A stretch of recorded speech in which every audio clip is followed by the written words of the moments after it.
Good afternoon for Weather and Ag in Focus, and a lovely, lovely afternoon it is, actually. Shooting for a high of 43 degrees today.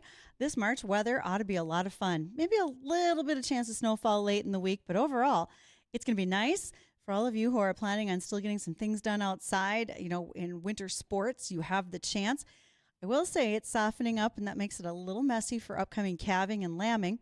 But we're pros at this, right, everybody? We know how to get things cleaned up and get cattle in where it's dry and do the best that we can. Well, there is a little bit of a weather to cover. I don't think we have anything that's terribly surprising on it. Addison, do you have a weather report from Dean for us to play? That would be awesome. Addison's going to help us out and run that for me.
Well, that's the end of that weather. But all of us looked at each other with the expectation of, wait, is there more? But I guess it was so good, he just thought he'd stop right then. We'll never know how it ends, I guess. Well, I think we'll be okay. We know that today the highs are going to be up in the 40s. It's really nice out there. You don't have to worry about starting your car long distance from the building that you were in. So thank you to Progressive Ag. They are our risk management specialists, and they make sure that we get to hear the weather, and hopefully all of it from time to time when we do the show. Oh, good things today, and opening up those phone lines to those who want to call in. You can reach us on the JLA Insurance phone line. That is 701-293-9000. We are now into March. Crop insurance changes are coming quickly, and you have a sign-up date for farmers and ranchers by March 16th. So with those higher premium subsidies, more coverage options, and the stronger benefits for beginning farmers, you're going to want to have a talk with Nate at JLA Insurance. Today, you can send me emails as well. My email inbox is ag@flagfamily.com, and it's sponsored by Superior Grain Equipment. You can protect your farm's future with Superior Grain Storage, Drying, and Handling Solutions. They are at superiourbins.com. I'm at ag@flagfamily.com. Now, okay, so I got to check. Addison, is everything going smoothly in the control room before I follow it up for you? Well, I mean, I wouldn't know if smooth's the right word, but, I mean, nothing's gone horribly wrong yet. To listeners and viewers on our Lighthouse Commodity live stream, they may see things as just moving right along at an extremely smooth pace. We are like the ducks furiously paddling underneath the water surface while the duck glides along. That seems fair? Yeah, I would say so. Like I told you last week, the other week, both me and our sports producer, James, we learned that there's an alarm that goes off in here if things really aren't going well. And just the fact that we didn't know that is a thing, and now we know it's a thing, really goes to show how well last week was going. It's better than we expect. I'm sure of it. Okay. Yeah. So here's the reason I ask, because I'm about to follow things up by having folks call in. They don't even know what for yet. But when I was in San Antonio last week at Commodity Classic, the folks at Fent did a fabulous job of hosting. I was there for their VIP kickoff for their new Vario 1000 Gen 4 tractor, new 550 horsepower tractor. They allowed me to, during their VIP event, broadcast from the cab of their tractor. And then through the week, I was in their Rogator and then in the new T9 Ideal Combine. And before I left, I got a really great gift from them for me to pass on to you as listeners. So if you're on the live stream with Lighthouse Commodities, where you can watch us on YouTube, Facebook, and Acres TV, you will see on the desk, and I think, Addison, you can probably put a camera on it, I have a Fendt summer hat, one of those, white mesh back ones so you can get the dappled effect of sunshine on your maybe balding head. Then we've got a stocking cap. We have a Fendt insulated Stanley mug, and there's some other little goodies in the bag of items. And what I'm going to ask is, because this was it was the 30th anniversary of the Commodity Classic. I don't want to go all the way to 30. I'm going to cut that a little short. Fair. How about if we just take it to 13? 13 instead of 30. The 13th caller gets that prize package. I will have it at the front desk after the show today to pick up. That is a gift package from Fendt and AGCO. They are the leaders in the field, and we continue to make sure that leaders drive Fendt. So thank you to Fendt for sponsoring that and for letting me be down at Commodity Classic next week. So again, Addison's going to take caller number 13. That's on the JLA Insurance phone line of 701-293-9000. Lots of things been going on in the news. While I was at Commodity Classic, one of those was USDA Secretary, the head of all of USDA, Secretary of Ag, Brooke Rollins was there. And she talked about the $11 billion rescue program called the Farmer Bridge Assistance Program. And it's a safety net to help farmers adjust for some of the situations happening in the marketplace. And signups for these bridge payments are currently underway with the Farm Service Agency, even allowing those in attendance at Commodity Classic to finalize their applications on the trade show floor. If you stopped by the USDA booth, they had live demonstrations, and you were able to go in through their portal they're calling it the One Farmer Portal, where the plan is eventually you can go in there when it comes to dealing with not only FSA, but NRCS, NASS, and others. It can even be a possibility of being able to use some of that information for crop insurance. The goal is for agencies across the board within USDA to be able to talk to each other, share current information, and more. And so it is interesting to note that farmers were expecting that checks were just automatically going to show up. Nope, you got a little more work. There's another step, and that is making sure that you have clicked all the right buttons and signed up.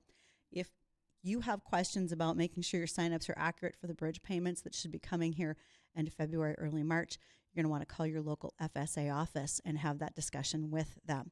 So we have the opportunity to give away a gift. There'll be much, much more today. We also want to make sure that if you haven't been putting things on your calendar, I have lots of items for you. One of them is that Peterson Farm Seed is hosting their Cup of Agronomy series. March 3rd. Hold on. I think that's tomorrow. March 3rd, it will be in Enderlin at KNS Seeds at 10 a.m. March 4th in Minto, and March 5th in Velva. Those will be the places you can catch up to Peterson Farm Seeds Cup of Agronomy this week. Again, tomorrow in Enderlin, the 4th in Minto, and the 5th in Velva, North Dakota.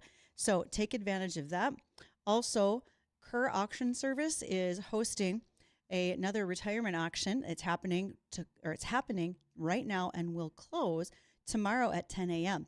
If you download the Kerr Auction app, you can avoid some bidder fees. So take a look at what's available. That's the Heller Farm Retirement Auction coming on up. Addison, did we pick up a winner? We did, yes. He's not on the line anymore, but big congratulations to Mark V. He was our winner today. Very glad. So, Mark, I know you might want to dash right on over, but I will have your gift available and ready for you here right around 2 o'clock. I'm jealous of the cup. You like that cup? I like that. They did a nice job. Now, we're going to take a quick gander at the livestock markets with the American Livestock Network. When we return, it's the American Ag Network with the livestock market. Goodness, that's a lot of words. But when we return, it'll be the drainage difference. Blake Sunday of Landmark is joining me here in studio.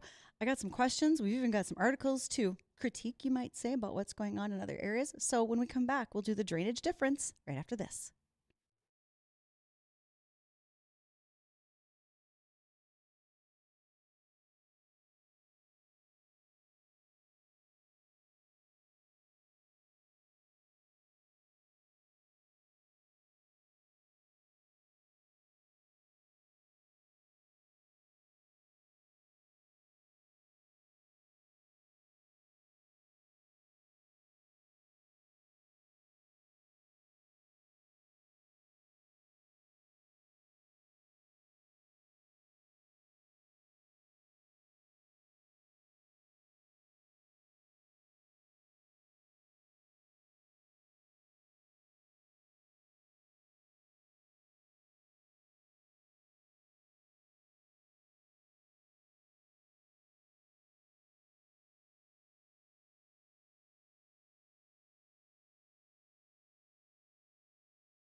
There were a record 12,000 attendees at Commodity Classic last week in San Antonio. One of them was Chris Shermer with Tech Support Farm.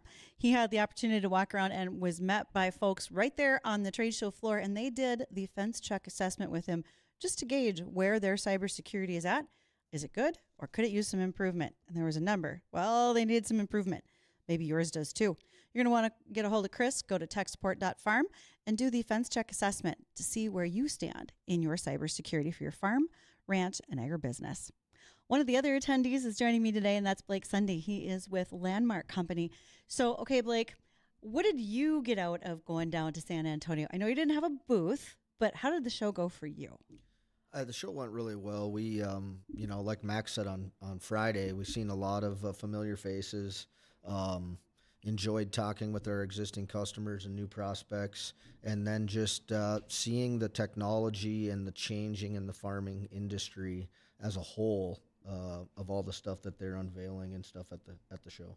So one of those new technologies, to some anyway, I recently read an article, and you and I had wanted to talk about this, recycling drain tile water. So tell me how that works. Are we doing it are we running it off the one main? Are we doing it in a different way? Let's talk about how people could be reusing tile water. So typically for what we see with some of our customers that are doing this is it's typically a lift station set up. Okay. And then they'll dig a large pond and usually put some kind of a rubber membrane in it to hold water and figure out how many gallons they need, right? That's gonna decipher how big their pond is. And then anytime in the spring when we're pumping water, because it's too much, we're filling that pond for them and get it as full as possible. And then when it's dry and our systems aren't working, then they're able to pull some relief off of their wells and their other things that, because they only get allowed so many gallons to put on their fields a year. So then they can use that as extra water throughout their season. So with that water, it's going to go back on the field it came off of, right? We're not pumping it elsewhere, et cetera. Correct. Typically, that's what we see is it goes back on that field that it came off of. So, and I know this may sound like a lot of elementary stuff, but I'm sure these are questions that you get from people too, just from time to time. Yeah, absolutely. Yep. So is it almost like a recirculation and then they have overhead irrigation to go back out over the field? Exactly. So the people that are doing this are using it specifically for irrigation from what we have seen. Because like I said, they only get allowed so many gallons in a season that they can pull with that well to run that irrigator. And a lot of times if it's a real dry year, after spring, they might be running short on water in, say, August. Yeah. And they need that water. I mean, that directly affects their yield. So if they can have that holding to get them just over the finish line, it makes a big difference for them. Having done videos for Here We Grow in the last few years, I've been on fields that had that had drain tile. That water's clean. I mean, I wasn't like taking a drink out of it, but it is clear to the bottom of the capture area. It's not muddy and murky, and I think that's pretty much characteristic of what you get when you're working with water from the drain tile. Very much true. I mean, you could fill a nice clean glass, and you wouldn't know the difference if it came out of your sink or out of the tile pump. Usually. Well, I didn't drink it because I would look silly putting my entire face in there, and because I didn't have a cup. Yeah. Yep. Wasn't going to work the best for me. Some of the emerging technology for that. Do you think, and this is just pure speculation on our parts here, Blake, but do you think that because we're on a watershed that's moving northward, will we get more regulation where we almost have to start using that water over, reusing and recycling our tile water? Well, I can tell you that I certainly hope not. Right. And I would assume all of our customers hope the same. But, with the way the things go in the world and the population getting bigger and the demand for water getting bigger and, the demand for more water on the crops, and you got to imagine it's coming, right? Right. And I think what's important right now is the fact that, this is another way that we are showing conservation measures on the farm, right? Correct. Yep. Because if that water is gushing out of the tile pump, you do a lot to mitigate erosion. But if you're controlling it, as you talked about, in sort of a holding pond, that's an even better approach. Yep, 100%. I mean, anytime you can save water and reuse it versus putting it in the ditch, going to a river and heading north, or, typically in the Red River, it's going north. Anytime you can save water, it's a good thing. Absolutely. Well, let's face it. And when we can get too much water off of a field so that we have better productivity, that's a good thing. Yep. So a listener question that I made note of, is there very much soil disturbance when it comes to tile, when you're laying the runs, et cetera? Can you kind of describe that for those who are listening? Yeah, so, your mains are probably your most disturbing for sure, because you're putting in a bigger pipe, which means you have a bigger plow scar from where the machine put it in. Mm-hmm. And then also a lot of times there's an overcut involved. For instance, we can only plow 4 feet deep if we're plowing 24-inch dual wall, but we need to be 6. So we'll take an excavator in there and take off deeper. that 2 feet, Okay. so that our machine can drive in the bottom of that trench and plow the rest of the 4. Oh, I see what you're saying. You've literally got to take that first 2 feet and open it up to put the tile plow down lower. Correct. Yep. I was going the opposite way, where I was using the tile plow first with the excavator. No, now that I think it through, that's not going to work. Yeah. Okay, I see what you're saying. Yep. So in that process, we separate the black dirt to one side, however deep the black dirt is. We save that to one side. Then we put our clay on the other side, come through with our machine, and then the dozers come behind and push back the clay and then cover it back with the black dirt. And then as far as putting in your laterals, at Landmark, we have something that's fairly unique in the valley here is a non-typical tile shank. So a typical tile shank is a straight up and down, let's just call it a knife. Yeah. That's straight up going right through the soil and creating a large plow scar. We have what we call a V shank. So it's literally a V with the center opened, and your pipe comes down one of the V's to the bottom. Mm-hmm. And so instead of the ground getting completely erupted out of the trench plow scar, it flows up and over and through the V. Oh, So okay. the shank is going through like flat knives, and the dirt is flowing through the center of it. That makes a lot more sense. Okay. And now there's another question that has come up, and it's probably going to come up continuously as we go through our spring thaw. When we talk about drain tile, first and foremost, we think about fields. But there are some farmyards, especially here in the valley, where we've got frost spots. Those soft spots that have managed to eat up probably 72 loads of gravel, class 5 or whatever it is already. And we got to do something about them. Can you do shorter, versus doing the whole big run across the field? Can you do something shorter in people's yards and their businesses so we aren't getting our equipment stuck? Yeah, we do that a lot.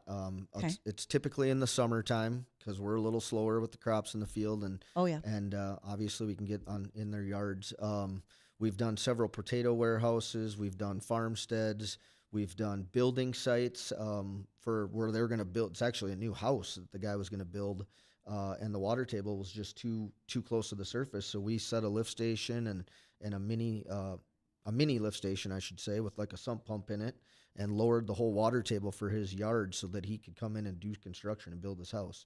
But as far as frost boils and stuff like that, we did a job just outside of Felton, Minnesota, and they had absolutely terrible, like you said, load after load after load of gravel just disappears. And you pull in with the truck and it sinks right to the front axle and gets stuck in these things, and it drastically reduced his frost boils from there on out. His yard's beautiful, and when we do that, we typically run what we call a rock boot. So we fill the trench instead of letting the natural dirt go back in when we plow through. We fill the trench as it's putting the pipe in at the same time with like P-rock, so that it's P-rock all the way to the surface, and it's basically a quick French drain right to the pipe. Oh, man. Tell you what, as somebody who built a house like 20 whatever years ago, I don't know if that was an option or if we were just, too young and dumb homeowners to know, but we don't have a basement because of water table height where we live. I lost that fight. That would have made a big difference. Yep. So our shop, we actually tiled our farmyard, our shop. The house I grew up on was built in 1911 with a basement. Oh, boy. And it always got water in it. Uh-huh. Even after my dad had they came in and retiled on the inside of the walls, it still sometimes in a bad year would get it. Well, we showed up and tiled the rest of the yard for frost boils and stuff like that. The basement's dry as a bone ever since. So it doesn't just have to be drain tile in the field. We want to think creatively, and sometimes that creative might be your yard, your home, around the house. Even like you said, putting in those mini sumps or lift stations too. Correct. Yep.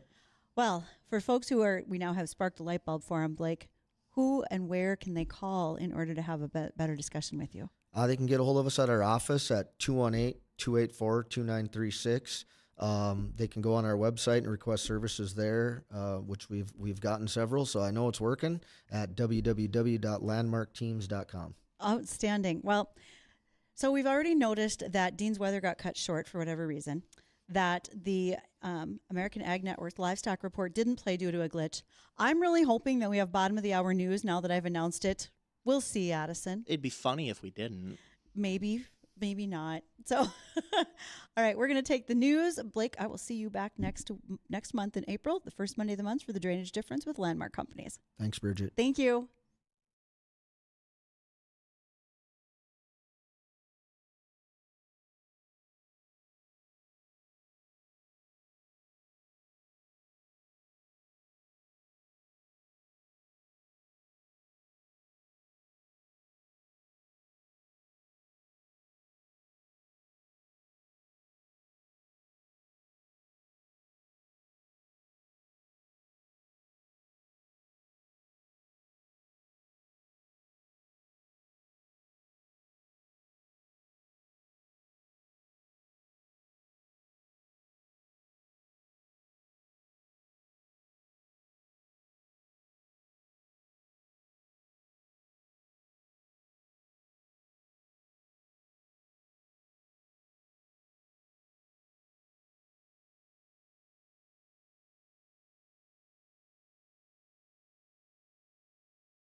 Well, now, it's been a lot of things in the headlines as of late.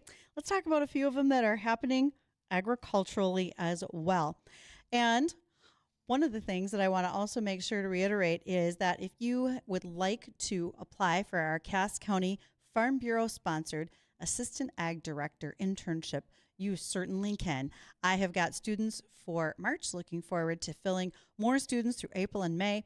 I'm excited to have folks join us over the summer months as well, where you get to come in and spend a day here in the studio, be a co-host, ask questions, interview guests, and sometimes there's a lot of stuff happening in the background that just kind of takes off and we got to take care of as well. So that's just one thing that's going on. I don't know, Addison, you're kind of giggling. I just love the idea that, like, you just want to drag innocent souls into this mess. You know what?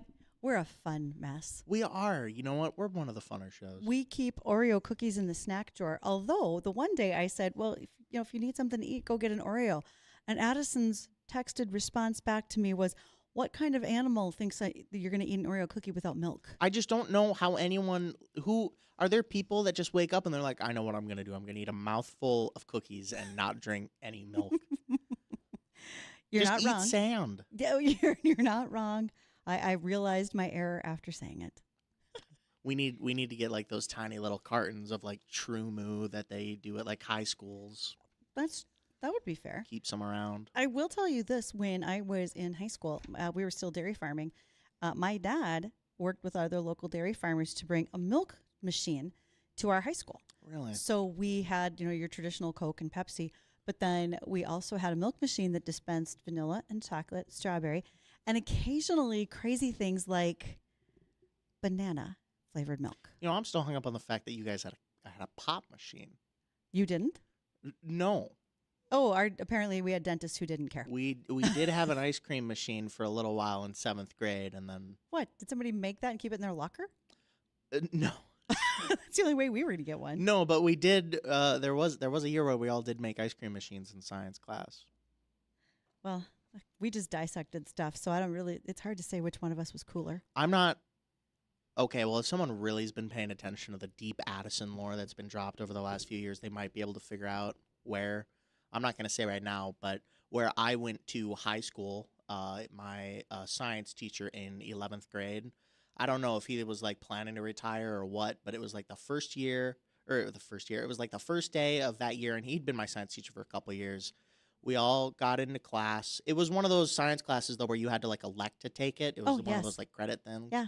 There were only like 11 of us, and it was like a couple 10th graders, a couple 11th graders. I think there was like a 9th grader and like 2 12th graders. And he walked in and he was like, I don't want to do this for a year, so you guys can just do like whatever you want. And we spent months just like building like model rockets. Well, it sounds like science. Well, it was, but like there was no plan. Like there were no notes, there were no tests. None. It was just a free hour every day for. Here, I thought you'd be hung up on the banana flavored milk, Well, I kind of was.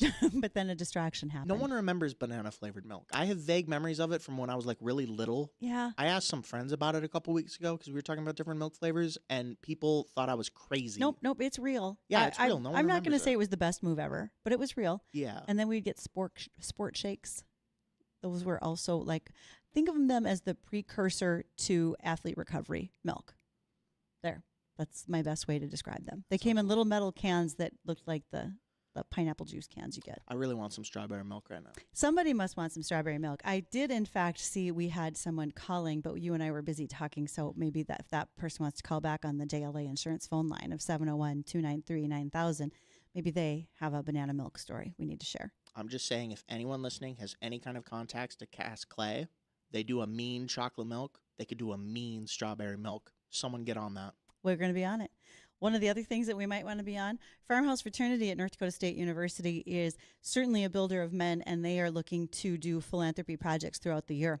One of them is their upcoming fish fry. It's on Friday, March 20th. It will be at the Fraternity House on College Street next to the NDSU campus. The proceeds will be going to the Blood Cancer United Foundation. You can, in fact, go in and donate in advance, or you can join them for the fish fry. That also includes fries, brownies, lemonade, and coffee. That'll start at 4 o'clock. That'll start at 4 o'clock on Friday, March 20th. So Jeff wanted to call back, and he used the JLA Insurance phone line. Jeff, are you in on this banana milk situation? I am. What you got?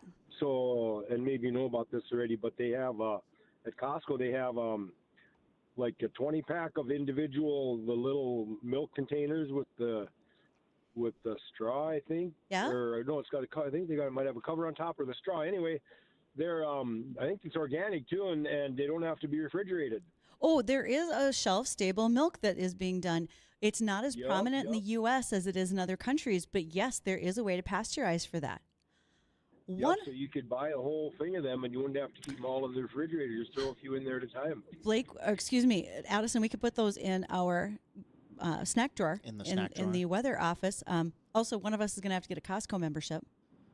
We can put that on the company got card. it. Yeah. Jeff, thank There you you so go. much. I appreciate that heads up. You're welcome. And that way, maybe some of the older ones, maybe they like warm milk and Oreos. Maybe. I doubt it. The only warm Maybe thing. not. Yeah, I hear Yeah, you. I've got it. I've heard people talk about warm Schlitz too, and I thought that was a bad idea. So, anywho, Got it. thanks, Okay. Jeff. I love your show. Thanks. Thank you.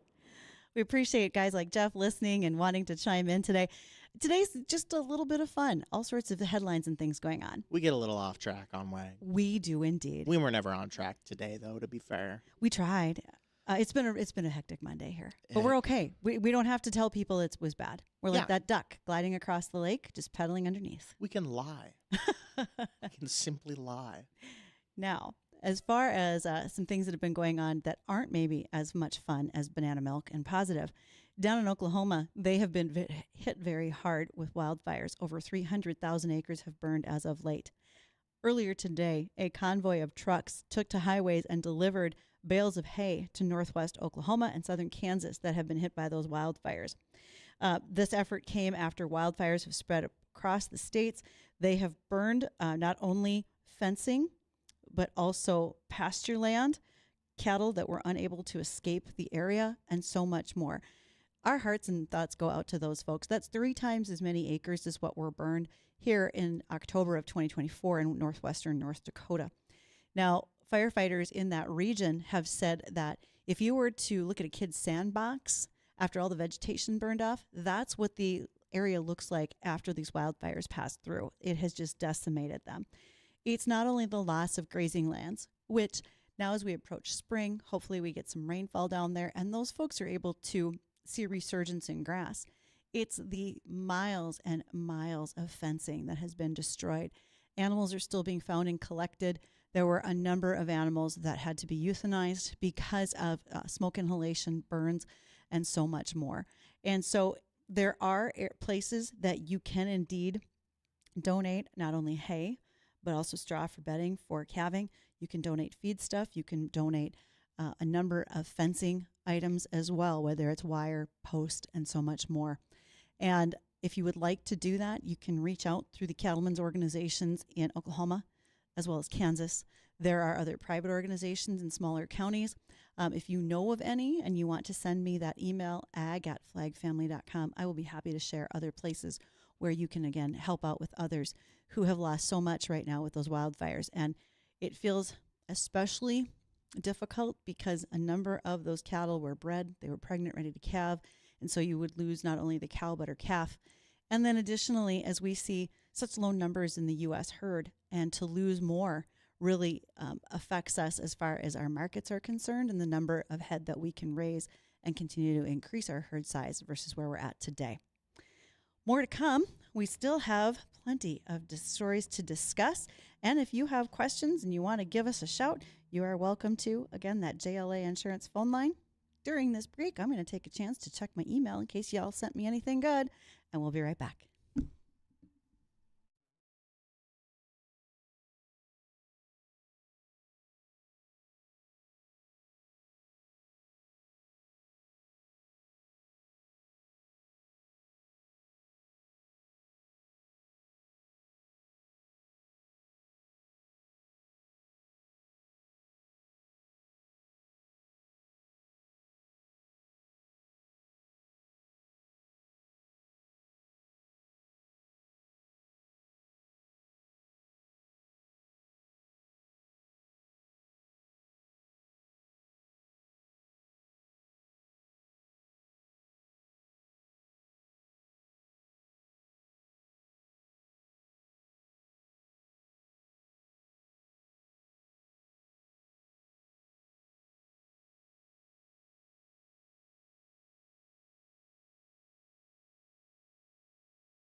Oh, I am so glad that when we are out on a commercial break, the rest of you can't hear me making comments about the commercials that are playing, singing the jingles. Addison has threatened to record them and play them as like a podcast sometime. To be fair, it's a good thing no one can hear any of our between commercial. Some of the like unhinged topics that like me, you, and Dean talk about the sometimes. Conversations are a little out of control, but that's what makes things happen, right? It's what gives us a new excited energy for the next segment. Every day. So, okay, maybe you need a different type of excited energy. Well, first of all, if you have missed a show, don't forget you can go back and you can watch on Facebook, YouTube, and Acres TV compliments of our Lighthouse Commodity sponsorship, where they make sure they get posted. Second of all, they will eventually hit our website where they are considered podcasts as well, and you can find them on the WDAY podcast link on our website. But there are other podcasts out there that are really great, and I saw a lot of them in the last couple of weeks doing some recording. I recently discovered the Degenerative Ag podcast. It's a group of farmers up by the Buxton-Thompson area, Buxton-Reynolds-Thompson. They just like to talk about what's going on in farming. Those guys are fun. I can constantly hear the snap of a beer can opening. The same thing happens on the Agronomist Happy Hour podcast, where they not only talk agronomy, but they too open a beer while they're doing it. Because we raise so much barley in North Dakota, I think it's only fair that we make sure that we include one of our favorite crops on these podcasts that are done in North Dakota. Side note, one of the Budweiser Clydesdales was brought in by Anheuser-Busch last week, so people could stop by and have their photo taken with one of those very pretty beasts. That would be cool. It was very cool. If you are looking for more of a business-focused podcast, Farm for Profit, those guys are out of Iowa, David Tanner and Corey, and they do a phenomenal job of talking about relevant topics in farming, because you have a banker, a farmer, and a farm real estate broker. So they're pretty interesting. Locally, Tommy Grasafi, who lives in Indiana and North Dakota, he does the Ag Bull podcast if you're looking for farm markets and really trading overall. So Tommy's got a pretty good podcast. And there's some of our very favorites, like Shark Farmer. I myself do the Rural Well podcast, which is all about rural and mental health in the region. I do that with a podcast partner out of Ontario. She's a sheep farmer as well as a certified licensed therapist. And also on Fridays on Twitter, I do the Nooner Chat, and we go ahead and put that up as a podcast. The reason I still call it Twitter, I won't go to X. Here's why. When Twitter decided to announce that you could do these lives and I could record them and do them as a podcast, that was great. And I had a farmer give me the name of the Nooner Chat. And then Twitter became X. And if you tell people you have the Nooner Chat on X, now they just made it weird. So I can't do that. It's still Twitter. My mom's a big Elon Musk fan. My mom keeps up with a lot of like what Elon Musk does. She knows that Twitter was renamed to X like 2 years ago. It's been a while. She just can't get past it though, right? Rest in peace, the Twitter bird. I missed the little blue bird. But bird. Over Christmas, I was on my phone and I like got up to go use the bathroom. I left my phone on the couch. It was unlocked. It was just on my home screen. And my mom like leaned over and looked at my home screen. She saw the Twitter icon on my phone and was like, what is that? You just have that on your phone home screen? And I was like, Mom, that's Twitter. And she was like, oh. I hate the name. I don't like the rebrand. I'm going to be honest. I don't like it. I've never gone with it. There are some things that you just can't change in life. And that's one of them. Other things that you can change, though, there's a new study going on for women in agriculture. This one is, you can find the study, womeninagsurvey.com. So why are they doing this? First of all, let me preface this by saying it's wonderful that they want to do a study focusing on women in ag. But frankly, I really just don't care what you do in ag. Regardless of your gender, just do your job. That's all I care about, whether you're male or female. But the reason that they are using this study is it's a whole nationwide effort to get women's voices from across all 50 states and Puerto Rico. The survey is open through March 31st. For those of you who would like to do the study, I did put a link on our Facebook page for Weather and Ag in Focus. And you can go ahead, offer your perspectives. The objectives of this are to capture the diverse perspectives from all 50 states and Puerto Rico, understand leadership pathways, identify training needs and preferences, as well as highlighting opportunities for community building and representation. And the findings will be shared at the International Year of the Woman Farmer ACE Summit in Washington, D.C. in June. So if you are 18 or older, you can again do the Women in Ag study. And if you need the link for it, I have put it on our Facebook page, or just drop me a message, ag@flagfamily.com, and I will be happy to share that with you. It is the year of the woman farmer. That's one of the highlights for 2026. And I think we're going to have a lot of things coming up here in the next few weeks, especially as we rapidly approach National Ag Week, which is the third week of March. And we're going to have some things to be sharing with a number of you. You'll be excited to see and look forward to. NDSU Extension has developed their Plotting a Course 2026 publication. This projects 2026 commodity prices. It has planning documents that can be used for preparing your annual enterprise budgets and annual whole farm cash flow projections. This publication not only has livestock, but crops as well. We know that a bright spot certainly is the livestock market these days. And when I talk about crops, we're going to include the small grains such as wheat, durum, oats, barley, sunflower, soybeans, corn, canola, flax, dry beans, and so many more. So please do take a look at that. Again, that's from NDSU Extension. That is their commodity publications that give you the projections to be using this year. In some cases, your banker likes to see them. You might be able to use those with your farm business manager that you are doing some of your plotting and planning for the coming year with, etc. Well, looking forward to tomorrow. Lots to share. We'll also be joined for our Essentia Health Fit Farmer segment. We are going to be talking about colon rectal cancer and how we can avoid and what we should be looking for. Meanwhile, Jay Thomas is up next.